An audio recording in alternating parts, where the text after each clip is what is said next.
Admire Academy Webshala. Good morning everyone. Today we will start chapter 2 Rama in exile. Rama in exile means जब राम जो Lord Ram थे वो बाहर गए थे अपनी जगह से, तो वो क्या हुआ था उनके साथ, उसी का एक छोटा सा इंसिडेंट यहाँ पे दिया हुआ है. Okay. One day a hermit brought the disturbing news of a crowd of people coming through the forest towards them. hermit मतलब कि वहीं जो जंगलों में एक रहता था पर्सन, वो एक न्यूज़ लेके आया कि बहुत सारे लोग, क्राउड ऑफ पीपल फॉरेस्ट की तरफ आ रहा है. Lakshman climbed to the top of a giant tree and saw a long procession of people winding towards them through the forest.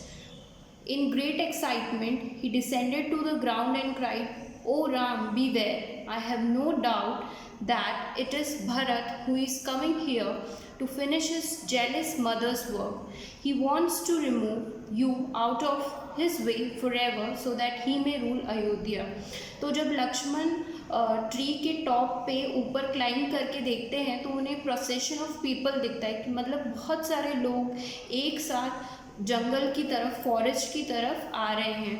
तो वो लॉर्ड राम से बोलते हैं कि मुझे कोई डाउट नहीं है कि भरत हमारे फॉरेस्ट की तरफ आ रहा है, और जो उसकी मदर है उनको जो जेलेसी थी आपसे, उसी का काम वो पूरा करने आ रहा है, और शायद वो हमको ख़त्म करने के लिए आ रहा है ताकि वो अयोध्या पे रूल कर सके.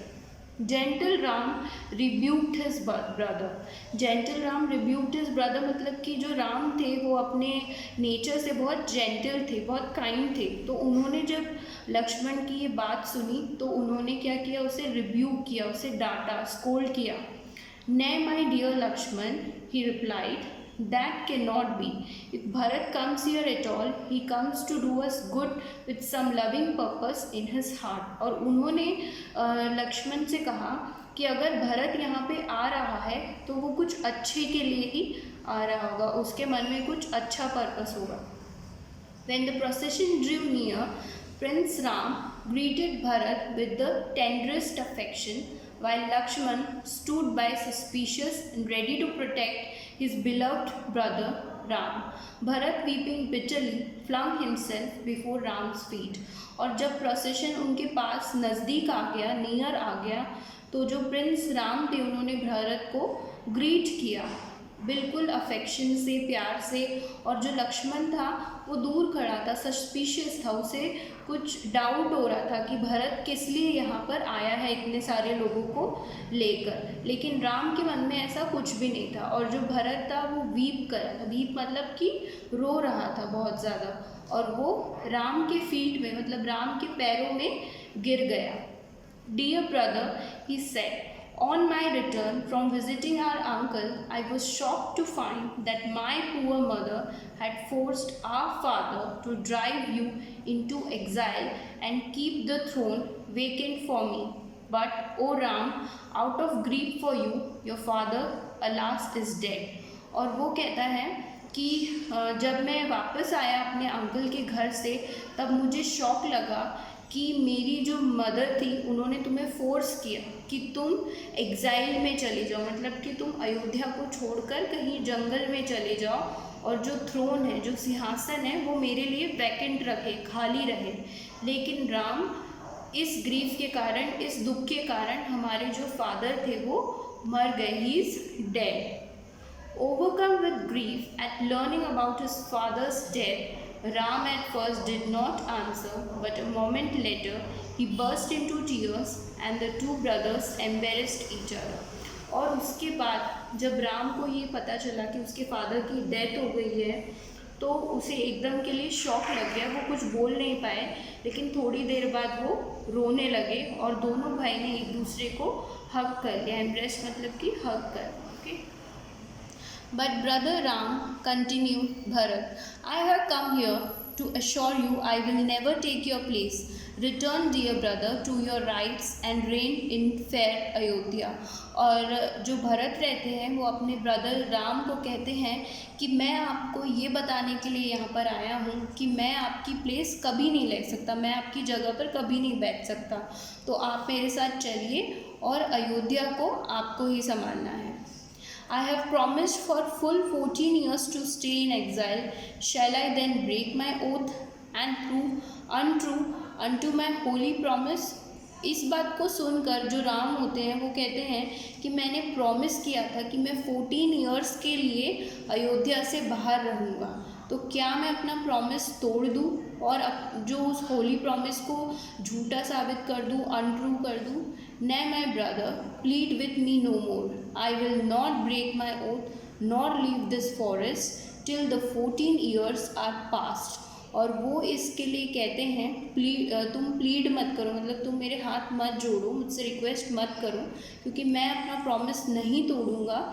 और कब तक नहीं तोड़ूंगा? 14 ईयर्स तक नहीं तोड़ूंगा। Please return to Ayodhya and the rule in my place, but this I promise you, I will not live my years of exile in idealness. और वो बोलते हैं कि तुम प्लीज़ जाओ और अयोध्या को रूल करो मेरी जगह पे, लेकिन मैं तुमसे प्रॉमिस करता हूँ कि ये 14 ईयर्स जो मेरे एग्जाइल के हैं, मैं ऐसे खाली यहाँ पर नहीं बैठूँगा, आइडल नहीं बैठूँगा। I will spend them so that they shall shower rich blessings on my people. मैं कुछ ऐसे अच्छे काम करूँगा ताकि लोग उनकी ब्लेसिंग्स हमें दे। In when Bharat entreated. Rama stood firm in his purpose. Then Bharat, bending to embrace his brother's feet, begged of him his sandals. तो जो भरत थे वो entreated, मतलब कि वो फिर से रिक्वेस्ट करते राम से, लेकिन राम जो थे बिल्कुल फर्म थे, बिल्कुल स्ट्रॉन्ग थे अपने डिसीजन पे। और फिर भरत उनके आगे हार जाते हैं और फिर वो उनके आगे बेंड करते हैं और उनसे कहते हैं कि वो अपनी सैंडल्स उन्हें दे दें। If you will not return, he cried, and I must rule in your place, then I will never sit upon your throne. Your sandals only shall occupy that royal seat beneath the white umbrella of the king. तो वो कहता है कि अगर तुम return नहीं करोगे तो मैं तुम्हारी जगह पे कभी रूल नहीं करूँगा, मतलब मैं आपकी जगह पे कभी रूल नहीं करूँगा और मैं उस थ्रोन पे, उस सिंहासन पर कभी नहीं बैठूँगा। उस सिंहासन के नीचे आपकी ये सैंडल्स की जगह रहेगी, यही वहाँ पर किंग की जगह लेगी। Bharat will rule only in Ram's name, और भरत सिर्फ आपके नाम के नीचे रूल करेगा, आपकी जगह, आपकी प्लेस कभी नहीं लेगा। With unselfishness and love the two brothers bade farewell and Bharat return to Ayodhya. और ये था भरत का अनसेल्फिशनेस, मतलब वो बिल्कुल सेल्फिश नहीं थे और उनमें इतना प्यार था, इस तरह से उन्होंने एक दूसरे को बाय कहा, फेयरवेल दिया, ओके। और वो भरत वापस अयोध्या आ गए। There for 14 years the sandals of prince Ram occupied the throne beneath the white umbrella. All men paid homage to two sandals, मतलब कि इस पूरे 14 ईयर्स के लिए, जब तक राम अपने एग्जाइल में थे, फॉरेस्ट में रह रहे थे, तब तक जो थ्रोन पे उनकी सैंडल्स रखी हुई थी वाइट अम्ब्रेला के नीचे, और उसी पे सारे सब लोग झुकते थे। Never was Bharat tempted once to be untrue to his elder brother.